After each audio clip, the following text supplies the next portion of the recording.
Evolução em Dois Mundos, capítulo 16, Mecanismos da Mente, parte 2.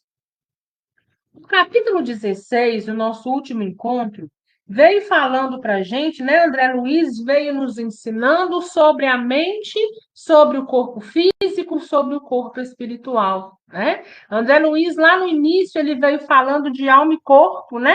Foi o nosso primeiro tópico aí, onde ele fala que a mente dá o comando, o corpo obedece. Mas embaixo ele explica um pouco mais, olha, essa mente a gente pode levar à conclusão que é o quê? O corpo espiritual dá o comando, governa o corpo físico. Mas o que governa o nosso corpo espiritual nada mais é do que a nossa vontade, do que o nosso livre-arbítrio, nos colocando num caminho bom ou não tão bom, né? E esse caminho, quando não é tão bom, a gente precisa de oportunidade para refazer, para poder aprender, né? André Luiz veio nos explicando para que a gente pudesse entender melhor essa questão do corpo físico, mandando corpo espiritual, mandando um comando para o corpo físico.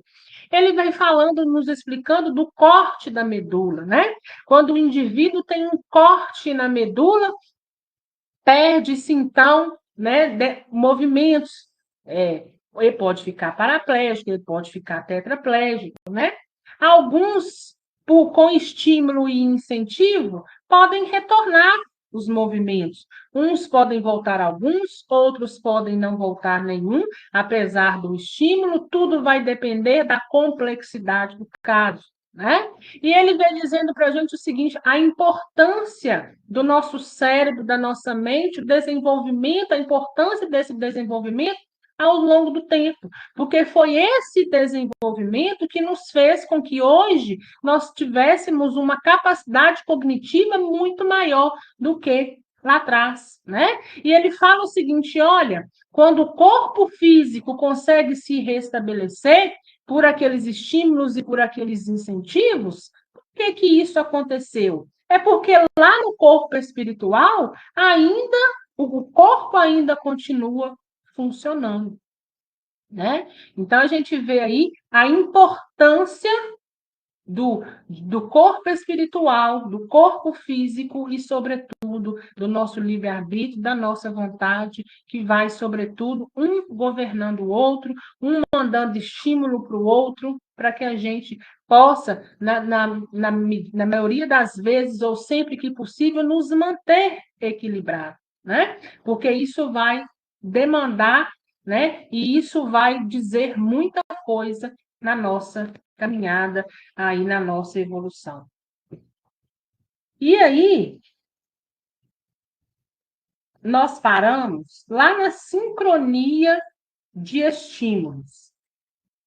E André Luiz começa esse subtítulo dizendo assim: entenderemos assim facilmente que o córtex encefálico, com as suas delicadas divisões e subdivisões, governam os núcleos reguladores dos sentidos, dos movimentos, dos reflexos e de todas as manifestações nervosas da individualidade encarnada, que corresponde à sede do centro cerebral do psicossoma, ou seja, do corpo espiritual, no corpo físico, né?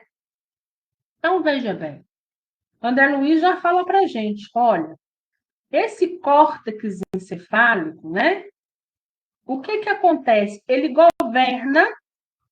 vai governar os nossos movimentos, os nossos reflexos. E mais lá no final, ele fala que todas essas manifestações nervosas da individualidade dos encarnados, ou seja, nesse nosso corpo físico, ele corresponde ao centro cerebral, do psicossoma, corresponde ao centro cerebral do corpo espiritual no corpo físico, né? Então, o córtex acaba que ele governa todo o nosso sistema nervoso, né? Todo o nosso centro cerebral do corpo espiritual está aí, então, no córtex. E ele segue assim: unida a sede do centro coronário, localizado no diencéfalo, entrosando-se ambos em perfeita sincronia de estímulos pelos quais se manifesta o espírito em sua constituição mental harmônica, difícil ou desequilibrada, segundo a posição em que ele mesmo valoriza, conserva, prejudica ou desordena os recursos que a lei divina lhe faculta, a própria exteriorização no plano físico e no plano espiritual. À primeira vista, a gente lê e acha muito difícil, né? O que André Luiz está querendo dizer para a gente aqui com essas palavras? Então, nós já sabemos que nós não vamos adentrar nos termos técnicos, muito porque nós não somos nem biólogos, nem médicos, a gente não tem propriedade para adentrar. Mas nós vamos pegar a ideia principal. E o que André Luiz está dizendo para nós? Olha, os dois centros, o corpo físico e o corpo espiritual, eles possuem dois centros que se acoplam, né? A parte mais importante, vamos dizer assim, ela pertence ao corpo espiritual. Esse corpo espiritual, nós estamos aqui unidos nesse corpo físico e que vai jogar esses estímulos e que vai dar o comando para que o corpo possa funcionar.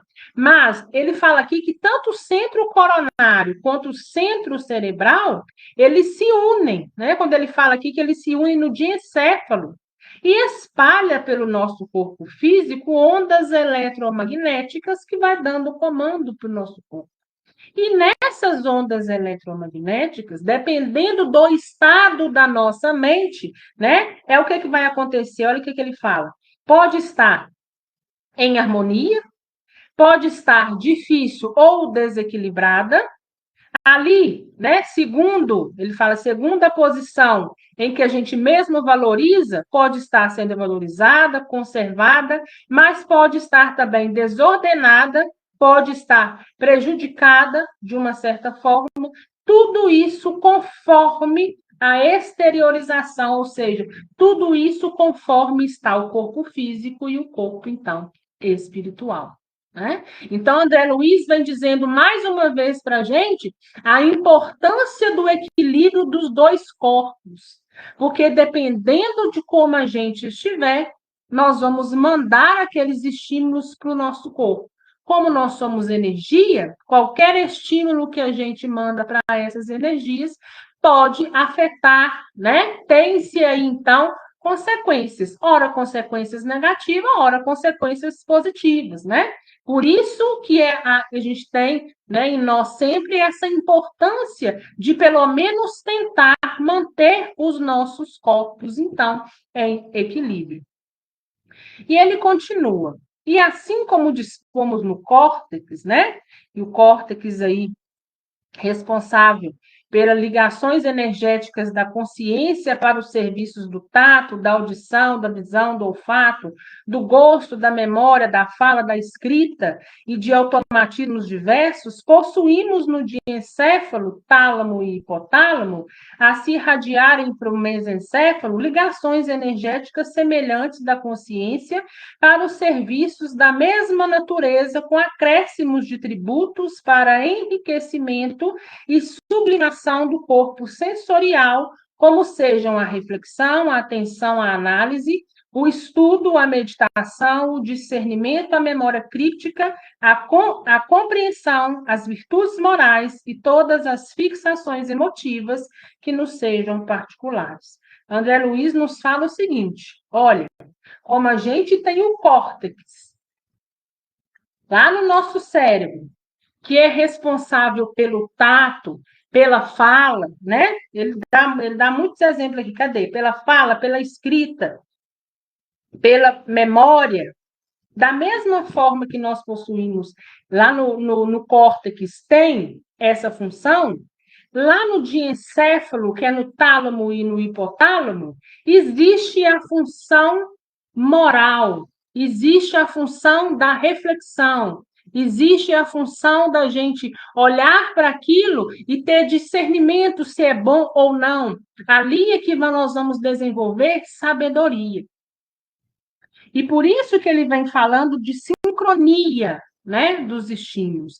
Então, ambos precisam estar aí em sincronia, em equilíbrio, né? E ele está dizendo aqui, mais uma vez, também do centro coronário e do centro cerebral, que vem carregando essas características tanto no córtex quanto no diencéfalo, né? Porque você, às vezes, a criança aprendeu a falar, é um automatismo que está ali aonde? No córtex, né? Ele fala, ele anda, ele sente, mas quando já começa a raciocinar, a refletir, a ter discernimento, isso já vai acontecer onde? Lá no diencéfalo, lá no tálamo e no hipotálamo. Então, é o córtex cerebral caminhando aqui junto, né, com esse diencéfalo, que nada mais é também do que o centro, né, coronário, junto com o centro cerebral. E ambos precisam estar em harmonia para um perfeito funcionamento, né? Então, a grosso modo, é isso que André Luiz está querendo dizer para a gente. Olha, existe uma importância muito grande dessa sincronia e desse equilíbrio, porque se ali não tem equilíbrio, haverá consequências. E consequências que é conhecido de todos nós. E vamos mais adiante que nós vamos entender. E ele fala o seguinte: emitindo a onda de indagação e trabalho, né, no sentido de pensamento, né, de porquês, de indagar as coisas. Então, emitindo essas ondas aí de pensamento e trabalho que nos diga respeito, através do centro coronário, conjugado ao centro cerebral, recebemos-lo de volta em circuito de raios substanciais da nossa própria força mental, com impactos aferentes e eferentes, para que a nossa consciência por si ajuize pela essência dos resultados ou reflexos de nossas próprias ações, quanto ao acerto ou desacerto de nossas escolhas nessa ou naquela circunstância da vida. Então, André Luiz está dizendo para a gente assim, olha, a gente já desenvolveu lá no diencéfalo, no tálamo, no hipotálamo, essa capacidade de raciocinar, essa capacidade do discernimento e da sabedoria. Então, a gente emite uma onda, mas essa onda volta para nós mesmos. E quando volta para nós mesmos, nós somos capazes de refletir, de saber, olha, determinada coisa eu fiz certo ou eu fiz errado? Segundo os meus princípios, segundo tudo aquilo que eu sei, segundo tudo aquilo que eu desenvolvi, eu consigo fazer uma reflexão sobre aquilo, né? Então, nosso corpo espiritual emite essas ondas, emitem, né? Essas ondas de pensamento, ela reflete, mas ela volta. E ela volta nos pedindo e nos exigindo reflexão. Né? Então, olha como que as coisas vão acontecendo no nosso corpo físico. Isso não é novidade para a ciência. Né? O que a ciência às vezes não estuda, o que a ciência às vezes não se aprofunda, é que esses estímulos, essas ondas, essa capacidade de discernimento, esse automatismo desenvolvido, ele não vem do corpo, somente do corpo físico, né? A gente pode dizer com propriedade que vem do corpo espiritual que comanda o corpo físico. Porque se o corpo espiritual é afastado do corpo físico, se nós somos desligados do corpo físico, nós somos desligados do corpo físico, ele então morre, né? Ele volta para a Terra e o nosso corpo espiritual permanece vivo, permanece também em evolução.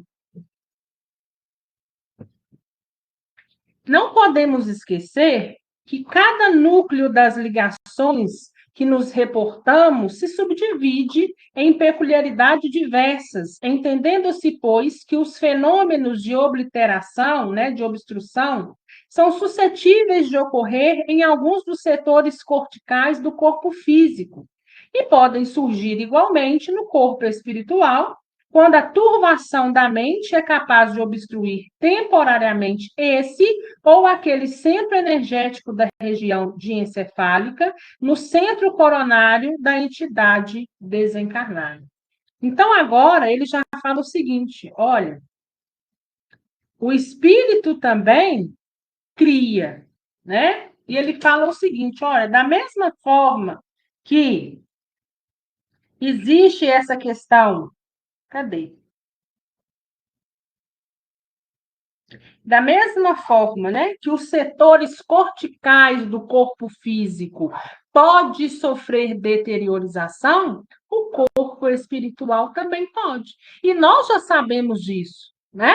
Nós já vimos em conversas mais informais que o corpo espiritual, o nosso perispírito, pode sofrer também em determinados pontos que o corpo físico sofria enquanto encarnado, necessitando então de quê? De reparação. Né? Então, o que ele fala para a gente aqui é isso. Né? Igual ele fala que existe várias peculiaridades, né? Por isso que cada caso é um caso, subdivide em inúmeras peculiaridades. Mas o que acontece? Ele está trazendo para nós o seguinte: da mesma forma que o desequilíbrio deteriora o corpo físico, o corpo espiritual também pode ser deteriorado, né? Então, da mesma forma que o corpo físico pode encontrar determinadas dificuldades, o corpo espiritual também pode encontrar essas dificuldades. E sempre que eu puder, eu vou reforçar, sempre que tiver uma brecha, eu vou reforçar e dizer para vocês. Daí a importância do socorrido e do amparado. E mais para frente vocês vão ver. Né? Eu acho que cada dia isso se reforça um pouco mais para vocês. A importância de um espírito, de um desencarnado, estar socorrido, estar tendo o amparo que ele necessita. Porque imagine um desencarnado nessas condições, em desequilíbrio, desgovernado por aí. Ele só vai encontrar no seu caminho ainda mais sofrimento. Né? E nós vamos ver a seguir, quando ele começa no subtítulo falando de mecanismos do monoideísmo, né? E nós já falamos nesse monoideísmo quando nós conversamos lá atrás sobre ovoidização. Esse monoideísmo nada mais é do que ideias fixas, né? Quando um encarnado e um desencarnado, aqui ele vai dizer mais sobre o desencarnado, né? Mas essas características também são a gente pode aplicar perfeitamente nos encarnados, e ao longo que a gente for fazendo o estudo e as considerações, vocês vão perceber que realmente a gente encontra essas características em alguns encarnados, principalmente aqueles, né, que desenvolvem aí certas doenças mentais, né, e que muitos acabam desencarnando com essas doenças mentais, necessitando de tratamento do outro lado, né? Porque adoeceu fisicamente, né? Lembra, a nossa mente não é capaz de criar, né? Então o corpo físico morre, mas o espírito vai embora com a mente criando aquelas mesmas coisas. E a gente vai iniciar esse estudo e André começa assim. Em vista disso, se a criatura encarnada pode cair em amnésia ou afasia, ou seja, perca da fala, né? Se nós encarnados podemos ter amnésia e podemos perder a fala, pela oclusão dos núcleos da memória, né? Ele fala que ou da fala, sem desequilíbrio integral da inteligência, a criatura desencarnada pode arrojar-se a frustrações semelhantes, sem perturbação total do pensamento, enquanto se lhe mantenha a distonia. Segundo o critério idêntico, se a habilidade de um homem para manobrar determinado idioma pode cessar numa das subdivisões do núcleo da fala, no córtex, persistindo a habilidade para lidar com idiomas outros, assim também o núcleo da visão profunda do centro coronário pode sofrer disfunção específica pela qual um espírito desencarnado contemplará tão somente por tempo equivalente à conturbação em que se encontre os quadros terríficos que lhe digam respeito às culpas contraídas sem capacidade para observar paisagens de outras espécies. Escutará exclusivamente vozes acusadoras que lhes testemunhem os compromissos inconfessáveis, sem possibilidade de ouvir quaisquer outros valores sônicos, tanto quanto poderá recordar apenas acontecimentos que se refiram aos padecimentos morais, com absoluto esquecimento de fatos outros, até mesmo daqueles que se relacionem com a sua personalidade, motivo pelo qual se fazem tão raros os processos de perfeita identificação individual na generalidade das comunicações mediúnicas. Nós vamos parar aqui, para que não fique muito extenso e a gente continue depois. O que André está dizendo para a gente? Ele já inicia nos dizendo o seguinte: se no mundo físico, se na Terra, no corpo físico, nós podemos desenvolver certas deficiências, ou seja, a gente pode sofrer de amnésia, a gente pode ter algum problema que dificulta a fala, da mesma forma é o corpo espiritual. E mais ainda, aqueles que vão ficar nas ideias fixas, quem são esses que ficam nas ideias fixas? E ele conta aqui para nós, principalmente aqueles que vão carregando sentimentos de remorso, sentimentos de não aceitação. Vamos especificar melhor o que ele fala? Cadê? Vamos ver se eu acho. Ah, não vou achar, não. Mas ele fala exatamente isso aqui para a gente, né? Ele fala o seguinte: olha, aquela pessoa vai pegar aquela ideia central que, de uma certa forma, o prejudicou, ou que ele foi levando como remorso, né? Ou com egoísmo, ou com muita raiva, ou com muito ódio, e ele vai criar as imagens, assim como eles criam cada imagem que tem ali no umbral, né? A gente já sabe que o umbral é sustentado por mentes densas, por mentes que vibram, né, tal qual aquele lugar. E eles começam a criar aquelas imagens e vão revendo aquelas imagens ininterruptamente. Agora imagine um espírito desse, sem socorro, o tanto que sofre.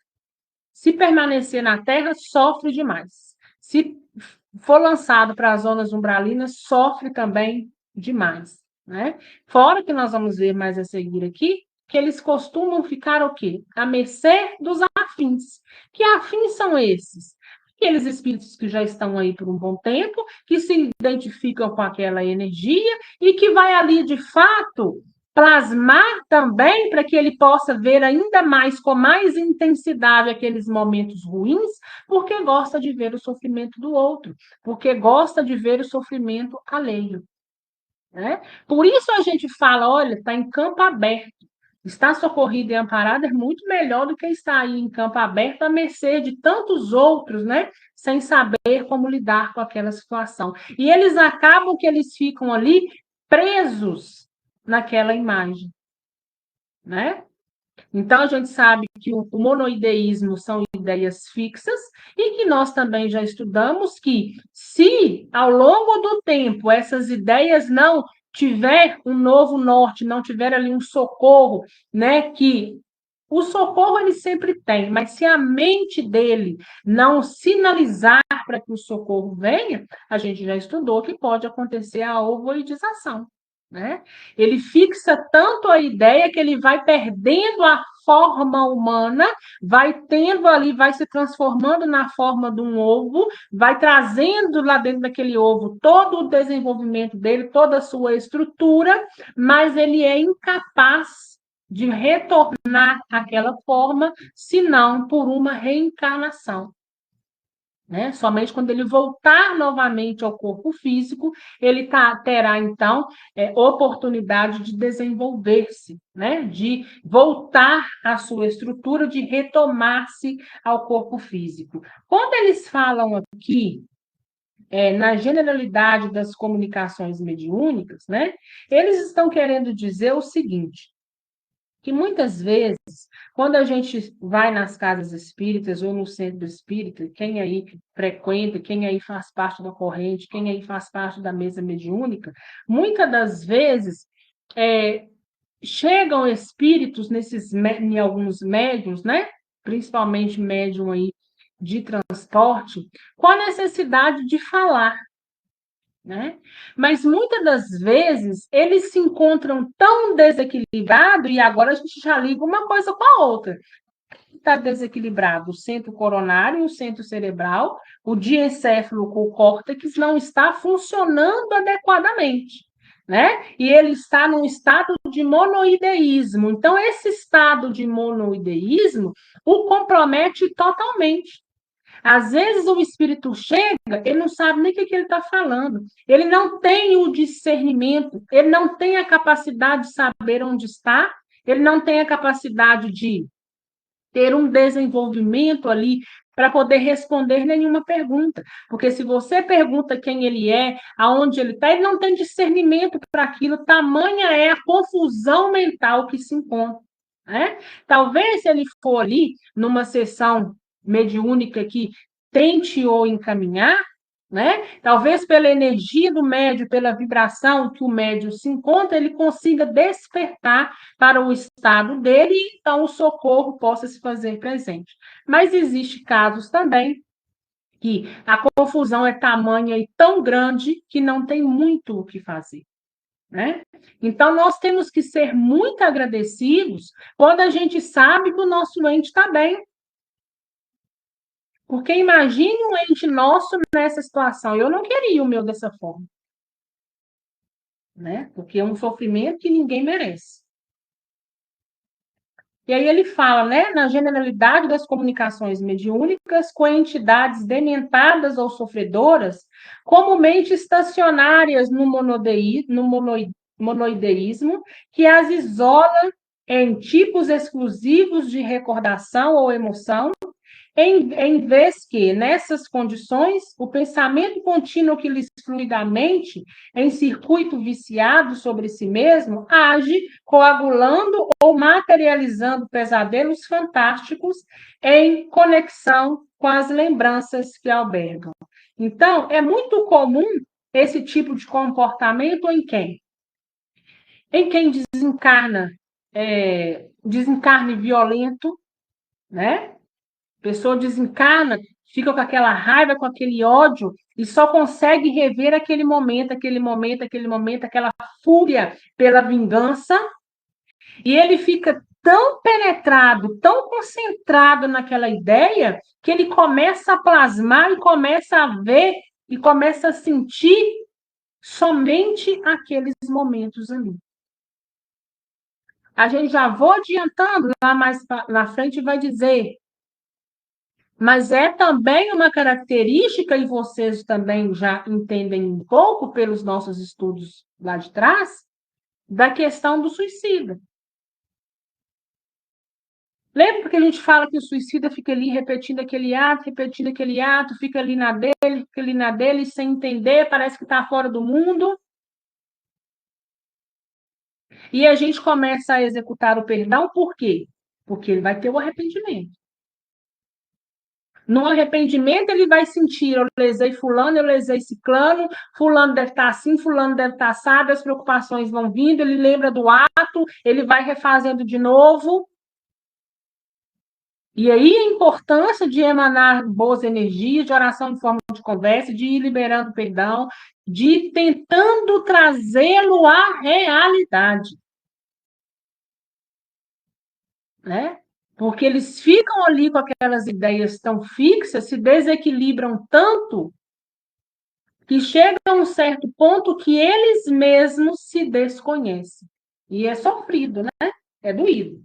E esses pesadelos não são realmente meras criações abstratas, porquanto em fluxo constante as imagens repetidas formadas pelas partículas vivas de matéria mental, ou seja, né? Olha aí, a mente criando, plasmando, se articulam em quadros que obedecem também à vitalidade mais ou menos longa do pensamento, justapondo-se às criaturas desencarnadas que lhes dão a forma e que, congregando criações no mesmo teor de outros espíritos afins, olha aí, ele começa a congregar essas criações. O que é que acontece? Né? A energia que ele está exalando, ele vai atrair espíritos afins, espíritos esses que têm interesse naquela energia, né? Ou por perversidade, ou porque também gosta, né, desse tipo de energia, ou porque está passando pela mesma coisa, semelhante vai atraindo semelhante. E eles estabelecem, por associações espontâneas, os painéis apavorantes em que a consciência culpada expia por tempo justo as consequências dos crimes a que se empenhou, prejudicando a harmonia das leis e conturbando concomitantemente a si mesmo. Né? Então, a gente já sabe que o nosso pensamento, ele faz o quê? Ele gera plasma sutil, ele dá movimento, a nossa mente cria. Então, vira uma associação de todo mundo vibrando a mesma coisa. Uns tirando proveito, outros querendo ver realmente o sofrimento, talvez é até um inimigo espiritual seu, que daquele ente, daquele espírito que quer ver aquele sofrimento, que vai estimular aquele sofrimento. Né? Aqui também a gente pode dar o exemplo daquelas pessoas que tiram a vida das outras, não somente aquelas que as vidas foram tiradas, mas os que tiram também. Porque quando se vem do outro lado, quando se atinar para tudo que fez, o sofrimento vai vir à tona e vai começar também a ver reiteradas vezes todos os erros, todos os crimes, todas as confusões que criou. Cada um dentro da sua divisão, da sua proporção. Se o que eu carrego em mim é mais denso é o plano em que eu vou estar. Por isso, o umbral tem o quê? Degraus, né? Eu estou lá no nebuloso, onde tem aquela pessoa que é egoísta, que pensa só nele, que carrega raiva, que carrega ódio. Mas, em contrapartida, eu tenho ali o cavernoso, eu tenho o pedregoso, onde há aqueles que carregam uma energia ainda mais densa, né? Ainda mais, vamos dizer assim, um termo até mais chulo, mas uma densidade, uns pensamentos mais sanguinolentos mesmo, né? Pensamentos mais agressivos, plasmando coisas mais agressivas. Então, cada um dentro da densidade, semelhante atraindo semelhante, e por estarem com aquele tipo de energia, com aquele tipo de pensamento, plasmando tudo aquilo, eles então vão criando aquele ambiente. Né? Jesus, nem Deus, que é essa inteligência e essa energia, não criou nenhum desses ambientes. Esses ambientes são criados pela própria mente daqueles que ali habitam. Da mesma forma, os mundos positivos, da mesma forma. Nossa, esse lugar aqui, vamos colocar nosso lar, né, que é muito conhecido. Nosso lar é maravilhoso, é porque ali existem pessoas que vibram e que têm pensamentos maravilhosos que sustentam aquele lugar. Né? Então, ora a gente vai ver lugares muito bonitos, outros lugares muito densos, e eles vão estar ali num pensamento tão fechado que eles não conseguem enxergar beleza em nada. Eles só conseguem enxergar raiva, remorso, ressentimento, né? Então, eles ficam ali, naquele ambiente, até que uma hora eles possam, então, acordar e possam seguir o caminho de uma forma diferente daquelas que eles se encontraram. E agora, André fala das zonas purgatoriais.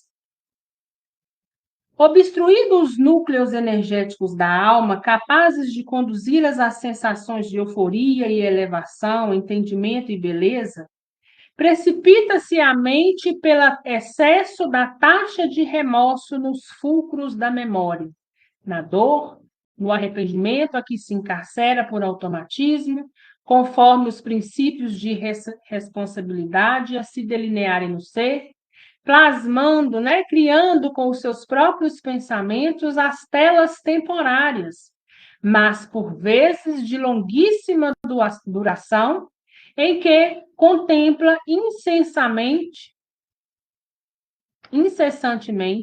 por reflexão mecânica, o fruto amargo de suas próprias obras, até que esgote os resíduos das culpas esposadas ou receba a caridosa intervenção dos agentes do amor divino, que habitualmente lhe oferecem o preparo adequado para a reencarnação necessária, pelo qual retornará ao aprendizado prático das lições em que faliu. Então, o que nós acabamos de dizer, né? Assim como existe, né, as almas capazes das sensações de euforia, elevação, entendimento e beleza, tem aquelas que estão ali, né, no excesso do remorso, né, e que vai carregando esse remorso, e que o remorso, de uma certa forma, ele se perfaz por tanto tempo que começa a gerar naquele indivíduo um automatismo, né? Então ele vai criando tudo isso, esse pensamento, essas telas, vai passando por esse sofrimento que às vezes é um sofrimento longo, até que esgote os resíduos da culpa. O que é isso? Até que canse de sofrer.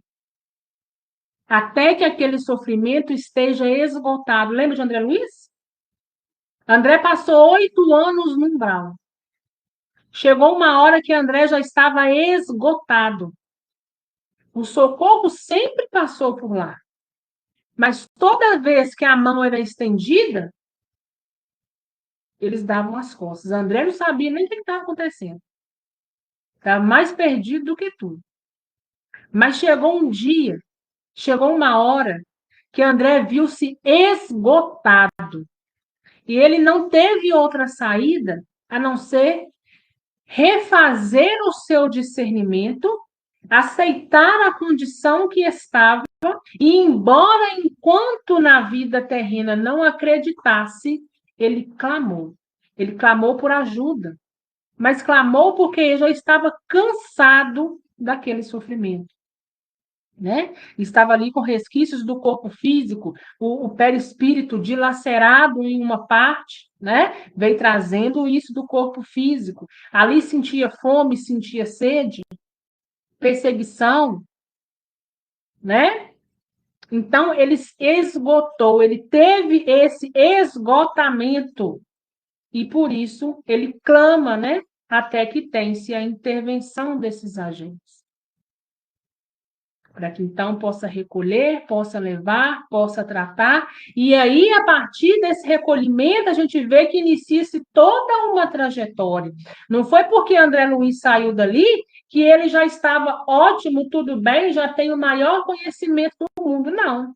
Agora ele estava socorrido e amparado, mas ele iria encontrar todas as respostas que ele precisasse. Ele saiu daquele ambiente insalubre que ele estava e foi para um ambiente muito melhor, um ambiente que daria a ele uma oportunidade que era muito mais propício ao crescimento. Da mesma forma é cada um de nós, da mesma forma é cada ente nosso. Por isso o ente desencarnou, dê ao seu ente um tempo, principalmente se você não souber onde ele está. Né?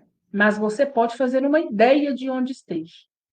Porque conhecendo os nossos entes, a gente sabe para onde ele vai, se é para um lugar bom, se é para um lugar ruim. A gente sabe muito bem a conduta de cada um. Então, se a gente sabe que tem uma chance muito grande de estar em zonas de umbralinha, a gente começa a trabalhar com oração, com perdão, né? Porque pensamento e energia vai chegar e dizendo para eles todo instante, eu quero que você siga. Não é ficar aqui, não é ficar em umbral, é ter aceitação do seu novo estado e seguir.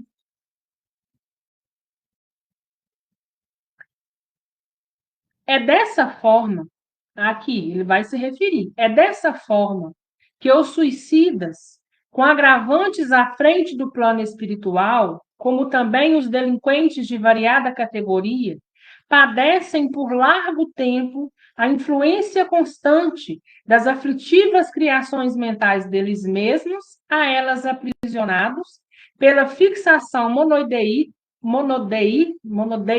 monodeica de certos núcleos do corpo espiritual em detrimento de outros que se mantêm mal utilizados e oclusos, né? Olha lá. Então, ele fala que, da mesma forma, criando e recriando aquele ambiente, ele mesmo plasmando toda a situação, é que vai acontecer o quê? Ele vai, normalmente, cada caso é um caso, padecem por largo tempo, né? E sofre influência não só da sua mente, que o aprisiona, mas muitas vezes de outros.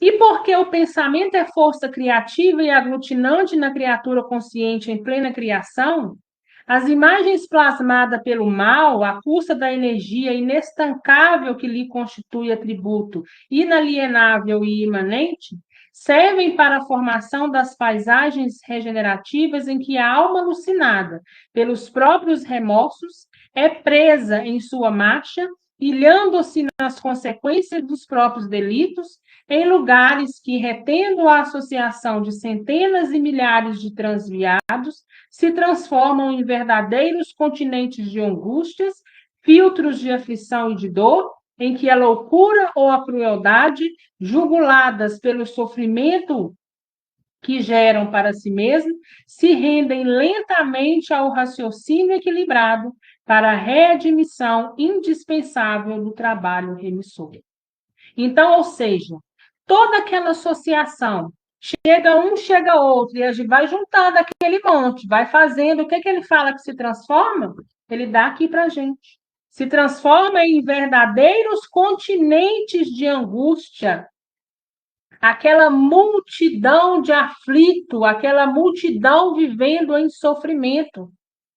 E, geralmente, quando não tem aí a ajuda, seja até mesmo de um encarnado, que a oração em forma de conversa é muito importante, né? A oração em forma de conversa consciente, para colocar para frente, mas não para puxar para cá, né? Para tentar dar-lhe consciência, eles vão se render lentamente, ou seja,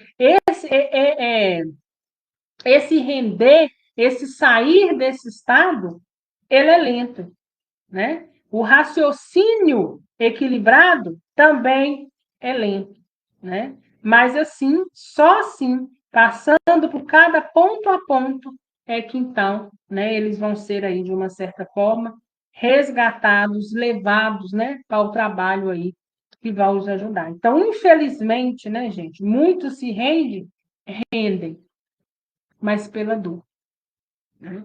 E muitas das vezes, quando desperta para tudo que está acontecendo, o período que passou ali é um período imenso, é um período muito grande, né?